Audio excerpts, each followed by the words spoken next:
안녕하십니까 성도 여러분. 7월 8일 7월의 둘째 안식일이 시작되는 첫 시간 방송을 통하여 예배 함께 하시는 여러분 모두를 진심으로 환영합니다.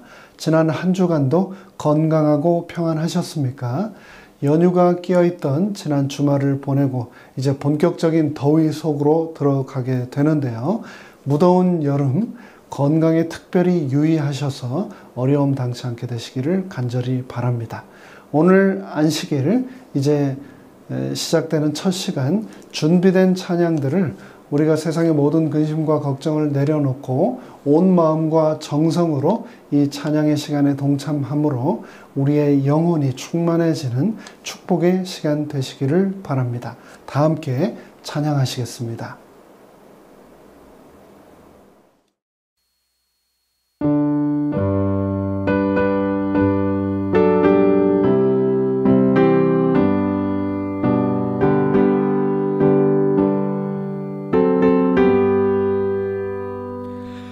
이 세상에 근심될 일이 많고 참 평안을 몰랐구나.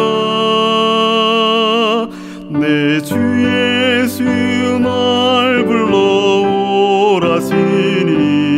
곧 평안이 있으리로다. 주 예수의 참 기쁘고 즐겁구나. 그 은혜를 영원히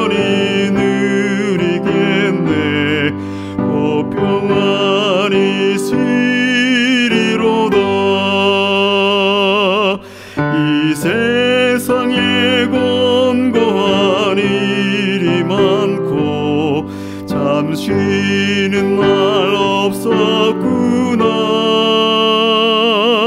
내 주 예수 날 사랑하셨으니 곧 평안히 쉬리로다.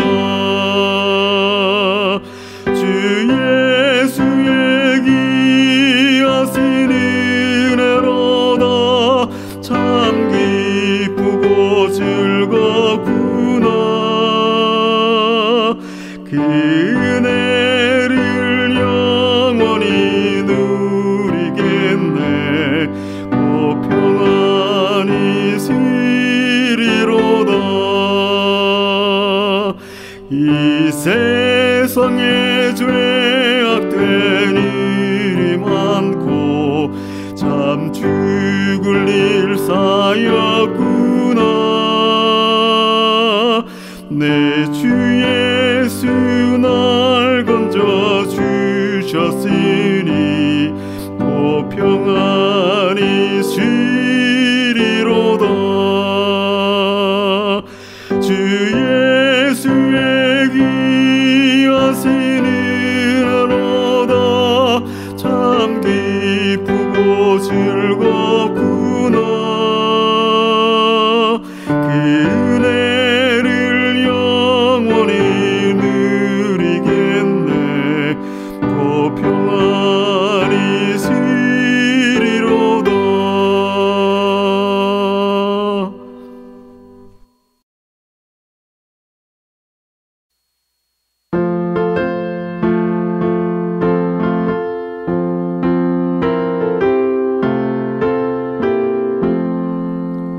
주의 것이 되려 하오니 가르쳐 주소서. 주의 뜻을 행기 원하니 도와주소서. 온전히 주의 것이 되고자 온전히 내가 약속합니다. 세상 쾌락 부귀명예는 정함이 없으니 법의 예수 얻기 위하여 버릴 맘 있네. 온전히 주의 것이 되고자 온전히 내가 약속합니다. 꿈결 같은 세상 영화를 모두 다 버려도 예수 나와 함께 계시며 아니 됩니다. 온전히 주의 것이 되고자 온전히 내가 약속합니다.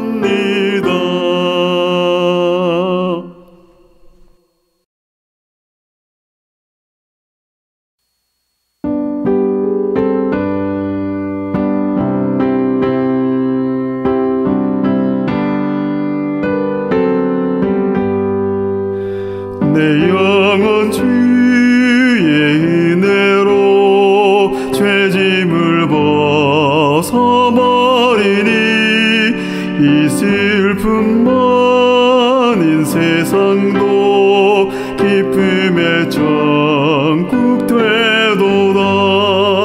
오 할렐루야 나의 주 내 지은 죄를 사고 또 나와 함께 계시니 기쁨의 천국 되도다.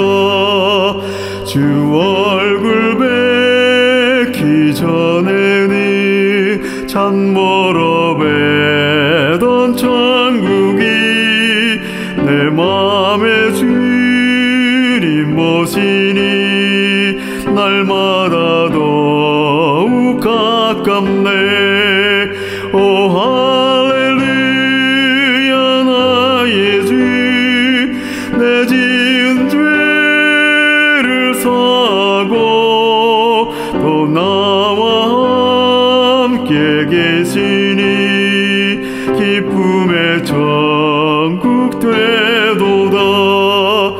내 비록 산과 들이나 옥조막 속에 거해도 내 주를 모신 곳이며 그곳이 천국 되도다.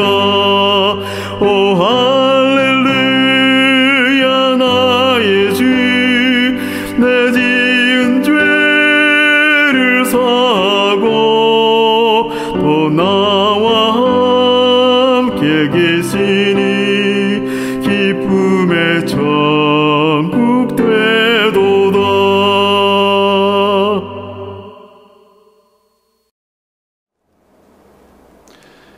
이제 다 함께 시작하는 첫 찬미 641장 내 영혼의 그 깊은 곳에서 이 찬양을 다 함께 하신 후 예배를 위하여 유영복 장로님께서 시작하는 기도 인도해 주시겠습니다.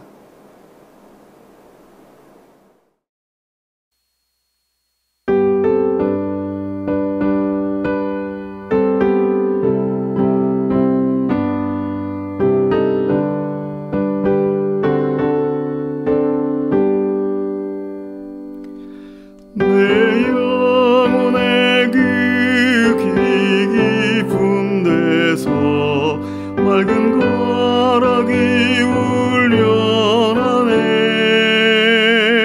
하늘 곡조가 언제나 흘러나와 내 영혼을 울고 있사네.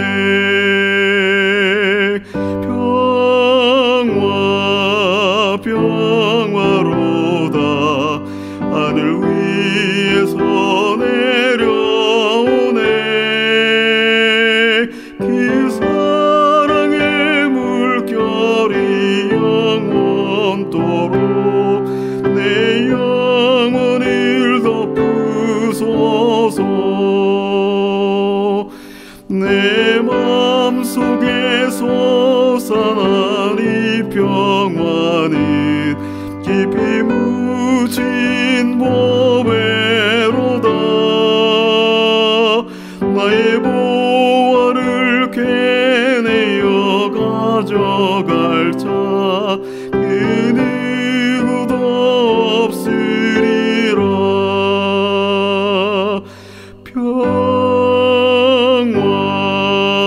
평화로다 하늘 위에서 내려오네. 그 사랑의 물결이 영원토록 내 영혼을 덮으소서. 내 영혼의 평화가 넘쳐남은 주의 축복을 받음이라.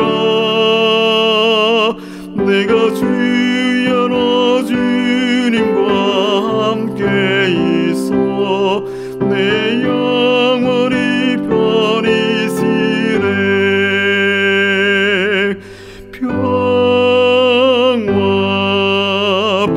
평화로다 하늘 위에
거룩하시며 은혜로우시며 사랑이신 하늘에 계신 우리들의 아버지, 안식일 첫 시간에 아버지를 예배할 수 있게 해주셔서 진심으로 감사를 드리옵나이다. 마음을 비우고 기쁜 마음으로 찬미하며 다 같은 마음으로 기도하게 하시며 말씀이 선포될 때 아멘 하게 하옵소서. 경건의 능력은 없습니다. 하오나 경건의 모양으로 예배하오니 아버지께서 기뻐 받으시는 하늘 백성들의 진실한 마음이 되게 하옵시며 자녀된 자들의 자세가 되게 해 주옵소서.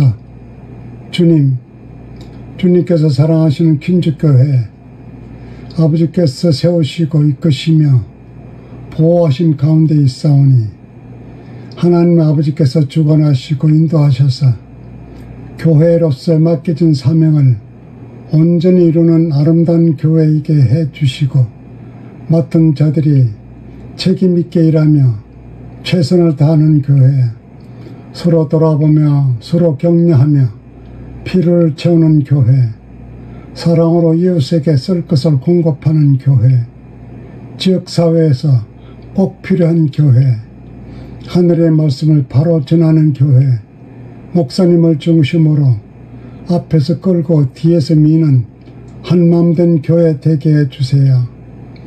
긴적교회를 출입하는 모든 발걸음을 복되게 하시고 하늘 진주문을 통과하는 귀한 발걸음들이 되게 해주시며 산을 넘고 강을 건너 말씀을 들고 나아가는 교회 되게 해주옵소서. 청년교회도 함께 하옵시며 이병찬 목사님께 지혜와 지식을 주셔서 가서 보고 싶은 교회, 가지 않으면 안 되는 교회, 아름다운 말씀으로 성령의 열매가 맺히는 알찬 청년들의 교회가 되게 인도해 주옵소서. 이 시간 말씀을 전하기 위해 윤석원 목사님을 세우셨습니다.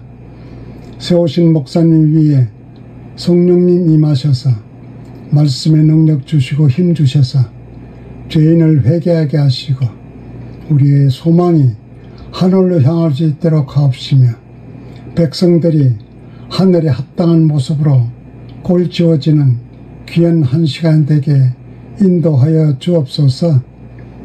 담임 목사님이신 문인정 목사님, 성령님께서 늘 함께 동행하시므로 건강하며 평안하게 하시며 그 가정을 돌아보사 부족함 없게 도우셔서 목회에 아무런 부담 없이 일할 수 있게 해 주옵시며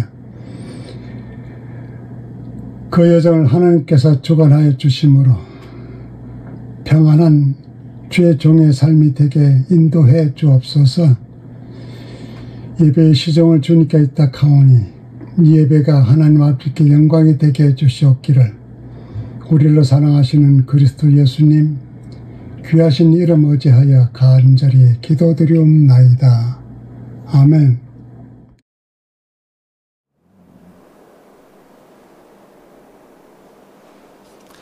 다시 한번 환영합니다. 성도 여러분, 7월의 둘째 안식일이 시작되는 첫 시간, 지난 한 주간의 모든 삶의 무게를 내려놓고 하나님과 함께 하시고자 이 온라인 예배에 동참하신 여러분 모두를 다시 한번 진심으로 환영합니다.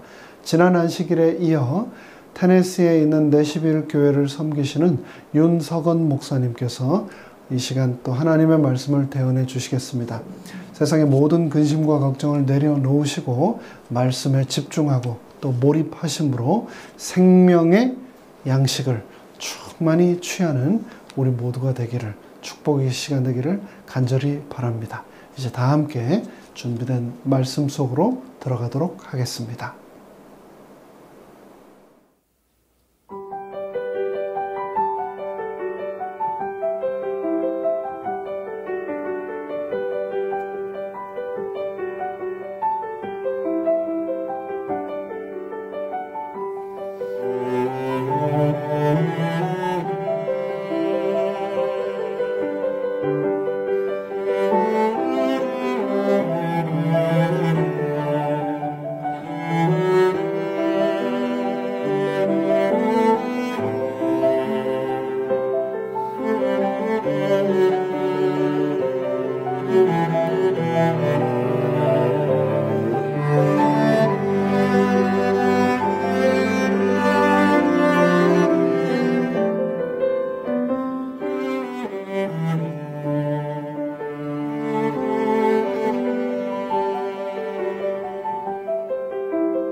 성도 여러분 안녕하십니까? 7월의 둘째 안식일이 시작되는 이 금요일 저녁에 또다시 하나님 말씀으로 여러분들을 만나게 되어 참으로 반갑습니다.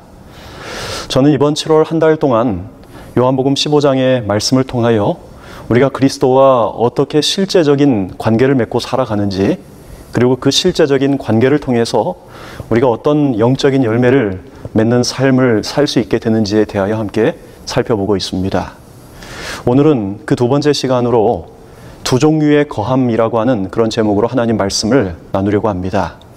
먼저 요한복음 15장 4절의 말씀을 봉독하겠습니다.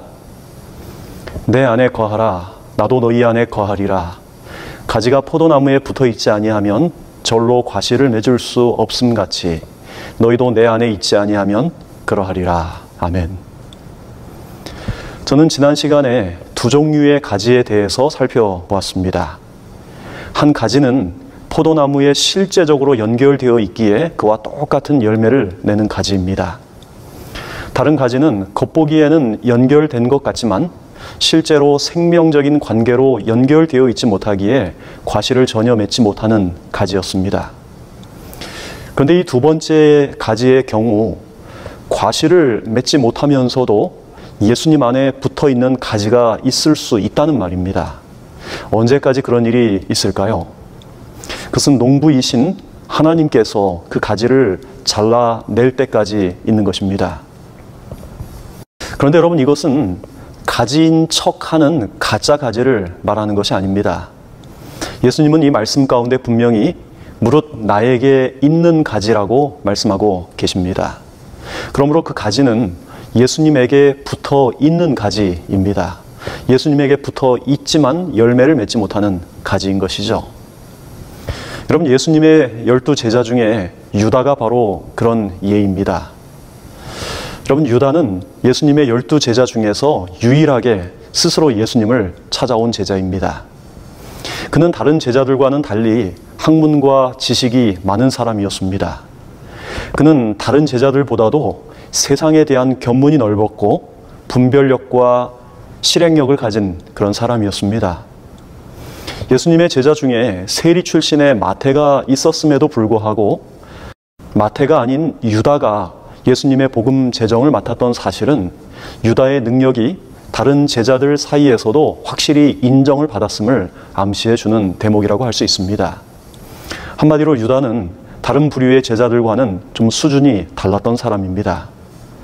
그래서 12 제자가 임명이 되었을 때 다른 제자들은 자신들이 유다와 한 무리에 속하게 된 것을 자랑스럽게 생각할 정도였습니다. 이 유다는 처음부터 예수님을 배반할 계획을 품지는 않았습니다. 그는 비록 이기적인 열망이 그 마음속에 있었지만 얼마 동안 그는 그리스도와 참된 관계를 맺었습니다. 예수님께서 복음을 전하도록 12 제자를 갈릴리 온 지역에 파송하실 때 다른 제자들과 똑같이 유다 역시 병자를 고치고 귀신을 쫓아내는 놀라운 권능을 받았습니다. 그도 예수님의 이름으로 그 놀라운 이적들을 행했던 것입니다. 이런 면에서 유다도 분명히 예수님과 연결된 가지였습니다. 하지만 우리가 아는 것처럼 그의 결국은 참 비참하게 끝나고 말았습니다. 여러분, 무엇이 유다의 문제였을까요? 사도행적 558쪽에 있는 말씀을 읽겠습니다. 요한과 유다는 그리스도를 따른다고 공언하는 자들을 대표한다.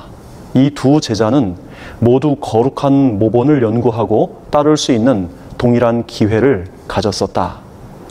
두 사람은 그리스도와 친밀히 교제하고 그분의 가르치심을 들을 특권을 받았다. 각자는 심한 품성의 결점을 가졌고 품성을 변화시키는 하나님의 은혜에 접근할 수 있었다. 그러나 요한은 날마다 자신에 대하여 죽고 죄를 극복함으로 진리를 통하여 성화되었으나 유다는 변화시키는 은혜의 능력을 거절하고 이기적인 욕망을 품음으로 사탄의 노예가 되었다. 여러분, 이 말씀은 그리스도 안에 거한다는 그 의미가 실제적으로 무엇인지를 우리에게 말해주고 있습니다. 요한과 유다, 그 두 사람의 시작은 비슷했습니다. 그들은 똑같이 품성의 결점을 가지고 있었습니다. 그들은 똑같이 그리스도를 통해 하나님의 은혜에 접근할 수 있었습니다. 하지만 그들은 3년 반 동안 전혀 다른 삶의 결과를 그들이 가져오게 된 것입니다. 왜냐하면 그들은 그 3년 반 동안 전혀 다른 삶의 과정을 겪었기 때문입니다. 요한이 점점 더 그리스도와 같은 품성의 사람으로 변해가는 동안 유다는 반대의 길을 걸어간 것입니다. 한때 회심의 경험을 한 사람들 중에 후에 교회를 완전히 떠나고 심지어 배교한 사람들이 있습니다. 혹은 한때 하나님의 사업을 위해 헌신했다가 완전히 물러난 사람들도 우리는 자주 봅니다. 이것은 그들의 회심과 헌신이 가짜였기 때문이 아닙니다. 문제는 그들의 회심이 계속적인 상태로 유지되지 않았다는 것에 있습니다. 다시 말해서 그들이 경험하는 칭의의 경험이 매일 반복되는 성화의 경험으로 이어지지 않았기 때문이죠. 제가 만나본 많은 재림교인들은 당신이 회심한 순간이 언제입니까? 라고 물으면 잘 대답하지 못하는 경향이 있다는 것을 제가 알게 되었습니다. 다른 교파의 사람들은 그들이 언제 그리고 어디에서 회심했는지 그 순간을 정확히 기억하는 사람들이 제법 많은 반면에 그리스도인들은 그렇지 못한 경우가 많습니다. 혹시 여러분들도 그렇습니까? 내가 언제 회심했지? 내가 거듭남의 그 시간은 언제였지? 그것을 정확히 기억하지 못하는 경우가 많이 있는 것입니다. 그러나 너무 걱정하지 마십시오. 시대의 소망 172쪽에 있는 말씀을 보도록 하겠습니다. 어떤 사람이 회심의 과정을 확실한 시간이나 장소를 대어 말할 수 없고 그 모든 환경들을 자세히 추적할 수 없다 해도 이것이 그가 회심하지 않았다는 증거가 되지는 못한다. 그리스도께서는 바람과 같이 보이지 않는 힘으로 사람의 마음에 끊임없이 역사하고 계신다. 받는 사람이 혹 의식하지 못할지라도 조금씩 영혼을 그리스도께로 이끌리게 하는 감명이 이루어진다. 이러한 감명들은 그분을 명상함으로나 성경을 읽거나 실제로 목사의 말을 들음으로 받을 수도 있다. 갑자기 성령께서 더욱 직접적인 호소를 하실 때에 그 영혼은 기쁘게 자신을 예수께 바친다. 많은 사람들은 이것을 가리켜 갑작스러운 회심이라고 하지만 사실 그것은 하나님의 성령의 오랜 구애, 곧 꾸준하고도 지속적인 과정을 거쳐서 호소하신 결과인 것이다. 여러분, 여기 하나의 점이 있다고 한번 생각을 해보십시오.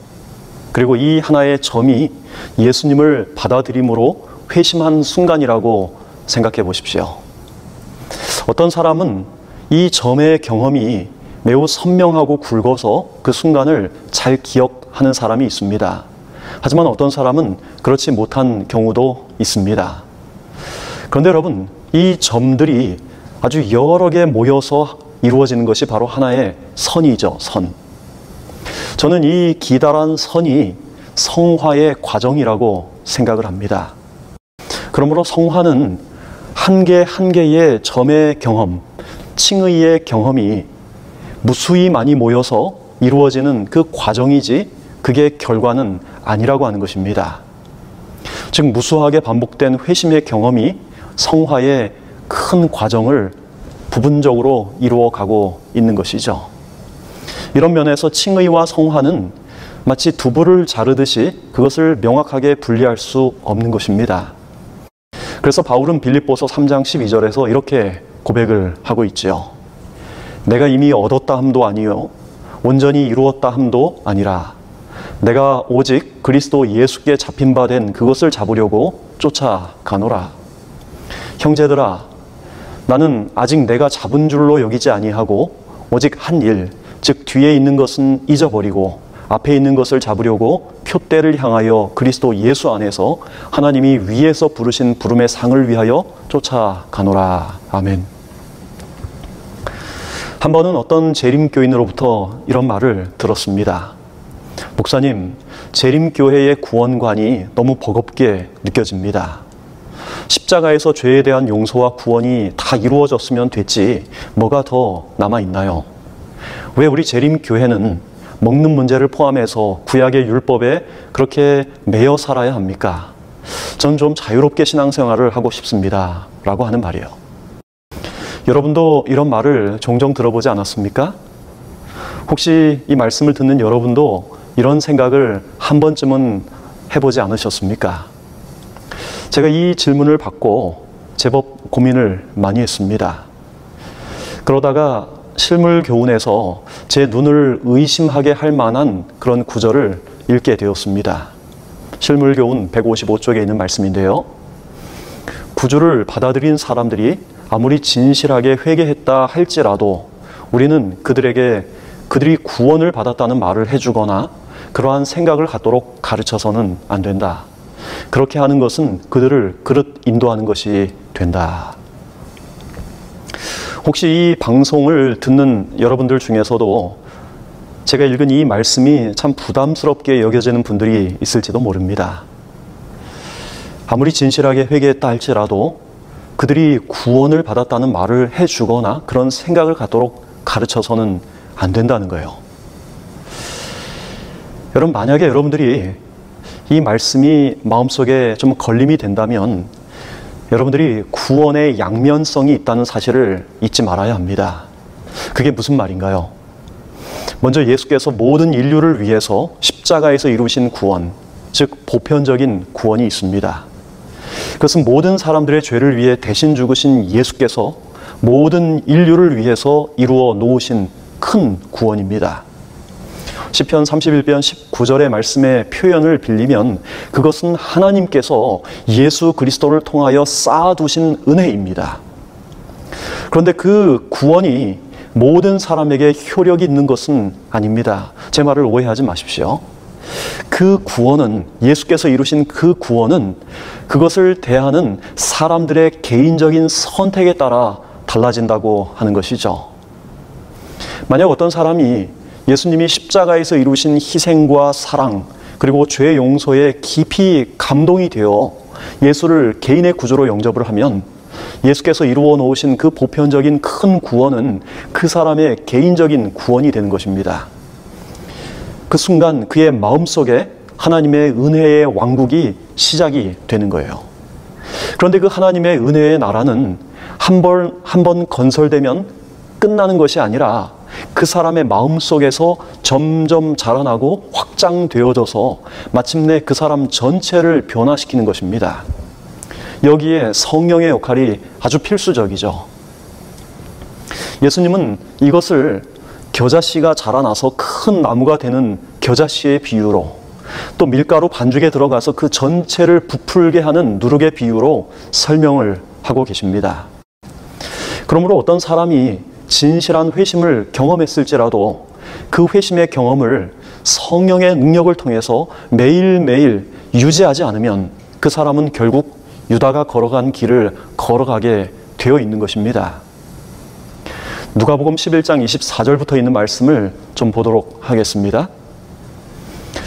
더러운 귀신이 사람에게서 나갔을 때에 물 없는 곳으로 다니며 쉬기를 구하되 얻지 못하고 이에 가로되 내가 나온 내 집으로 돌아가리라 하고 와 보니 그 집이 소재되고 술이 되었거늘 이에 가서 저보다 더 악한 귀신 7을 데리고 들어가서 거하니 그 사람의 나중 형편이 전보다 더 심하게 되느니라.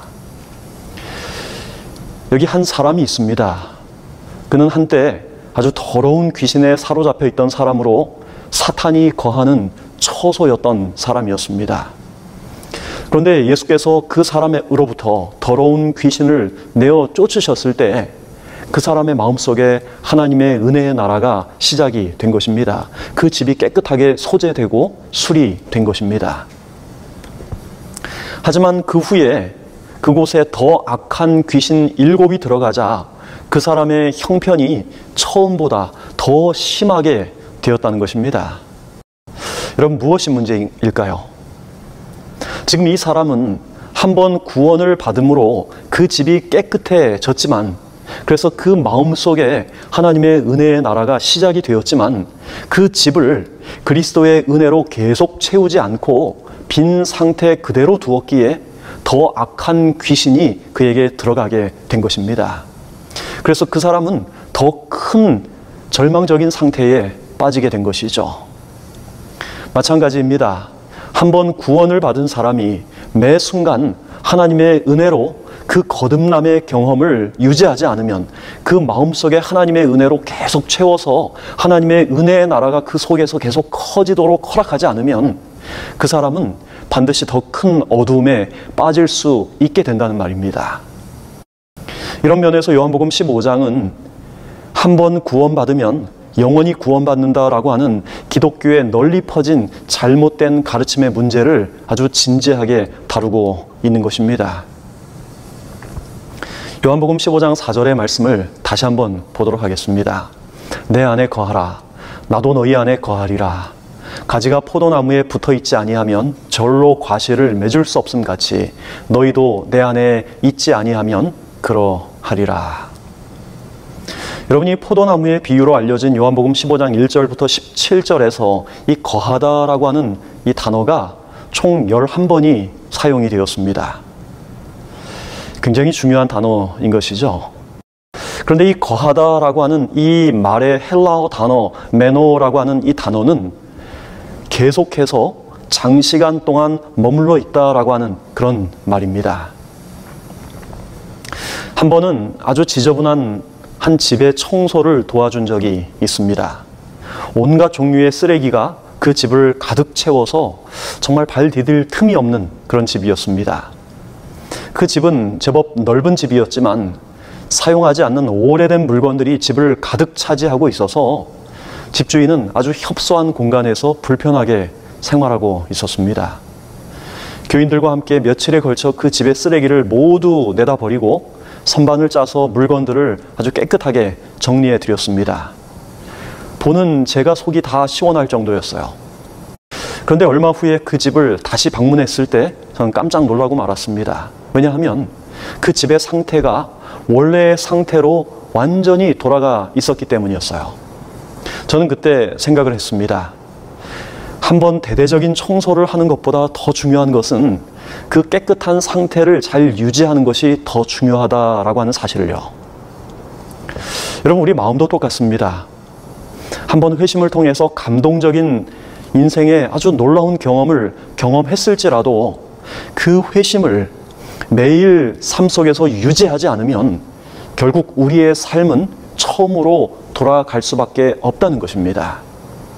문제는 그 집에 쓰레기가 많은 것이 문제가 아니라 그 집을 깨끗하게 사용하려는 의지가 없는 집주인의 마음인 것처럼 우리의 마음을 성령의 은혜로 날마다 채우려는 의지가 없는 죄인들의 마음이 진정한 문제라고 하는 것입니다.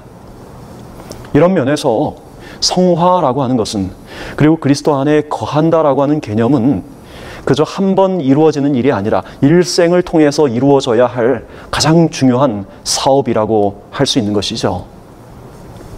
그것은 그리스도 안에 한 번 거하는 경험이 아닌 계속해서 끊임없이 반복해서 장시간 동안 계속 그리스도 안에 머물러 있는 경험을 말하는 것입니다. 시대소망 676쪽에 있는 말씀입니다. 그리스도 안에 거한다는 것은 그분의 성령을 계속적으로 받아들여 그분에게 봉사하는 일에 전적으로 순복하는 생애를 의미한다. 그리스도 안에 거한다는 것은 그분의 성령을 계속적으로 받아들이는 삶이에요. 언제까지요? 마가복음 4장 29절을 보겠습니다. 열매가 익으면 곧 낫을 대나니 이는 추수 때가 이르렀습니다. 여러분, 이 말씀에 의하면 우리가 그리스도 안에 거하는 경험, 다시 말해 그분의 성령을 계속적으로 우리 마음속에 받아들이는 그 경험은 우리가 열매가 익어서 추수 때가 될 때까지 계속 이어져야 할 경험이라고 하는 것입니다.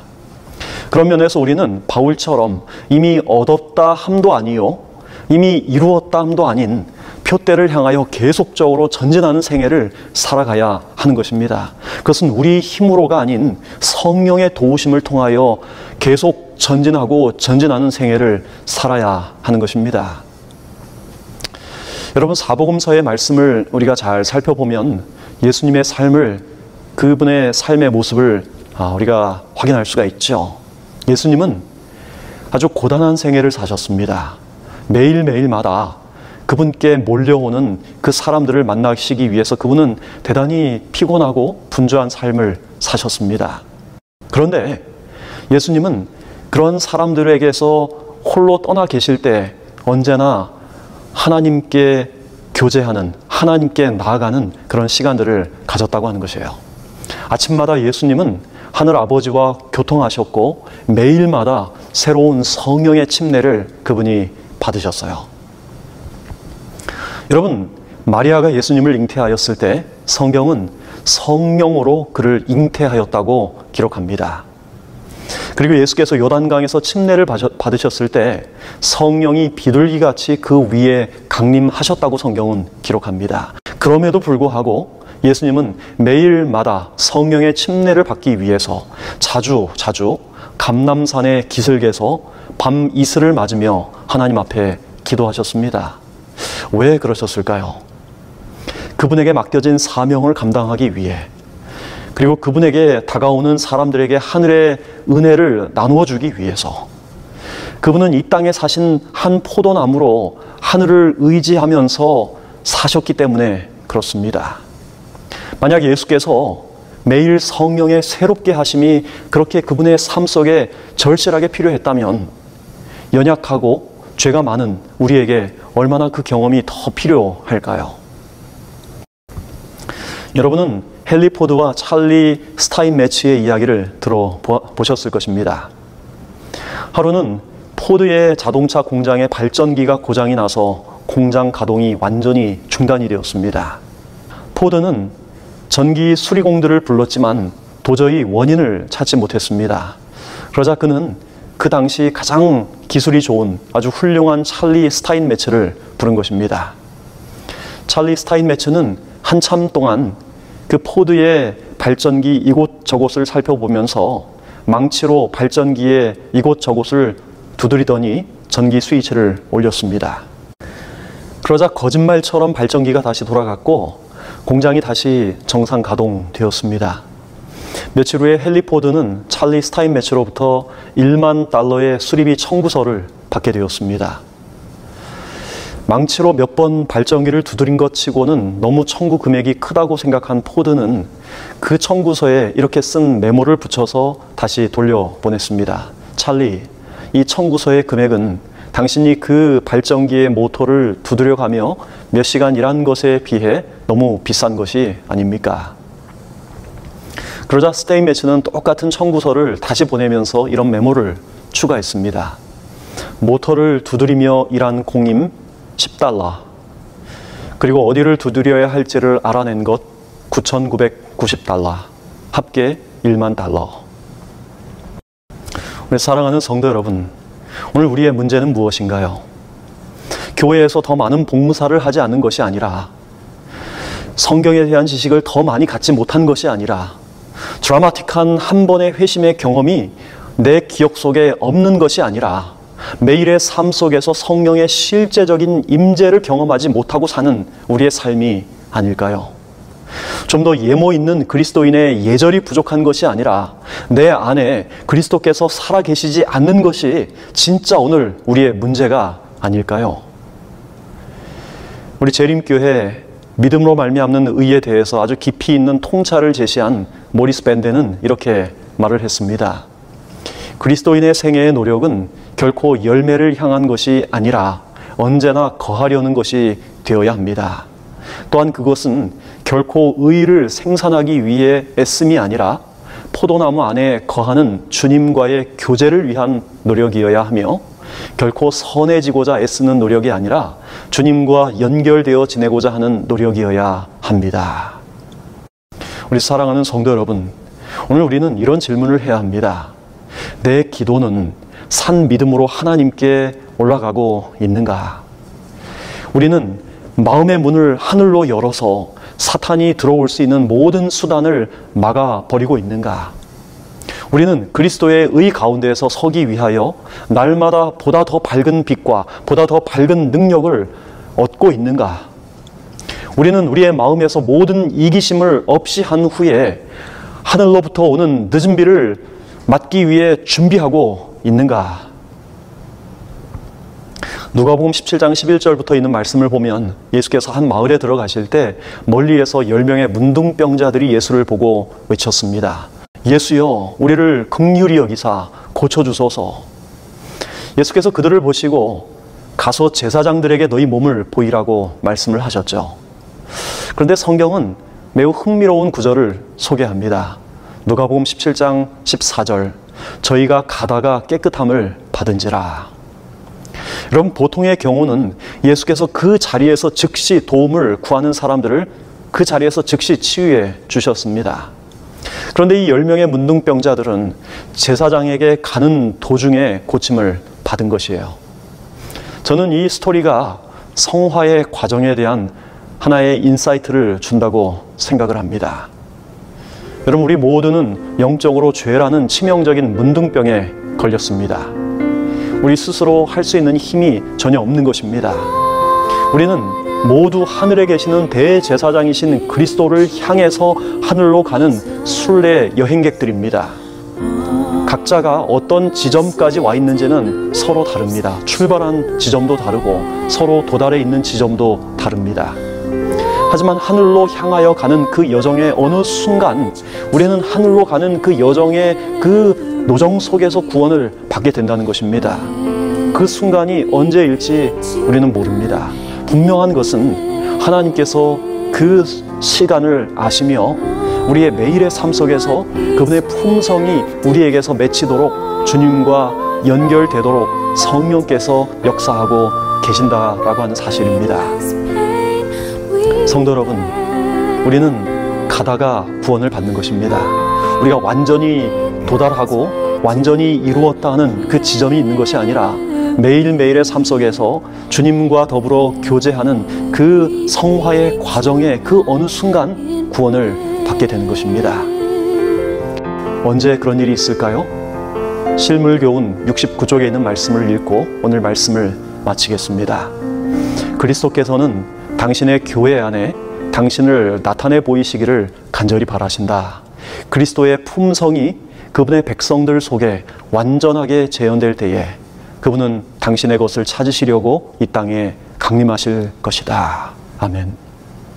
예수님의 품성이 그분의 백성들 속에 완전하게 재현될 때 궁극적으로 예수께서는 이 땅에 재림하시게 될 것입니다. 그러나 개인적으로 우리는 이 하늘을 가는 여정 가운데에서 개인적인 품성이 우리의 품성 속에 하나님의 그리스도의 품성이 다시 재현될 때 우리는 죽어도 소망이 있는 것입니다.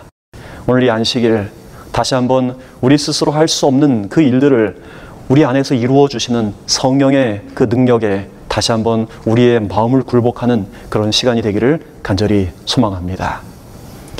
함께 기도하겠습니다. 하늘에 계시는 사랑의 아버지 하나님, 오늘 우리는 두 종류의 거함에 대하여 실제적으로 그리스도 안에 거한다는 그 의미가 무엇인지를 다시 한번 생각하게 되었습니다.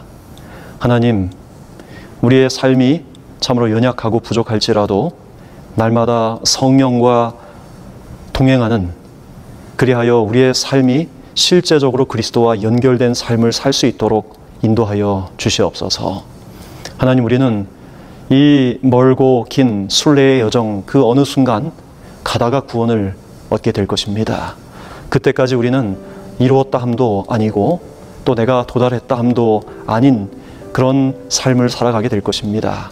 그러나 우리가 분명히 기억해야 할 것은 매 순간 주님을 의지하여 걸어간다면 우리의 이 여정은 정말 영광스러운 그 영화의 그 여정으로 종착지에 도달하게 될 것입니다. 그때까지 우리가 주님을 끊임없이 우리 마음속에 모시고 성령의 그 열매를 매일 삶 속에서 맺는 그런 신실한 그리스도인이 되도록 도와주시옵소서. 예수님의 이름으로 간절히 기도합니다. 아멘.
주의 보혈 흘린 그곳에 나를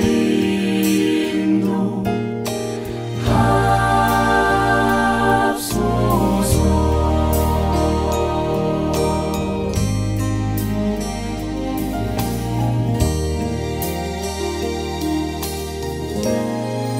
내 주님 계신 곳에 가려 하오니 찬양 드립니다. 한 목소리로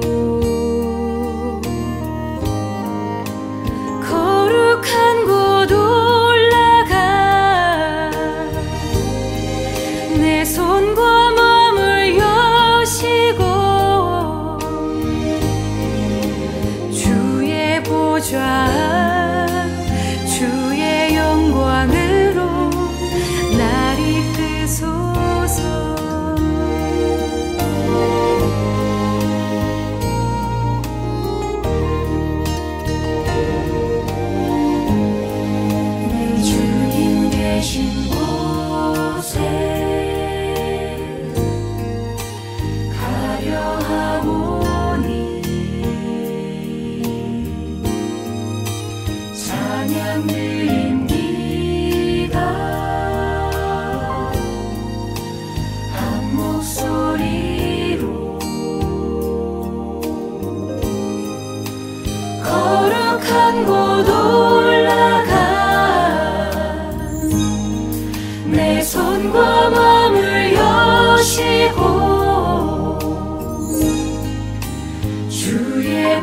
주가 주의 영광으로 날 이끄소서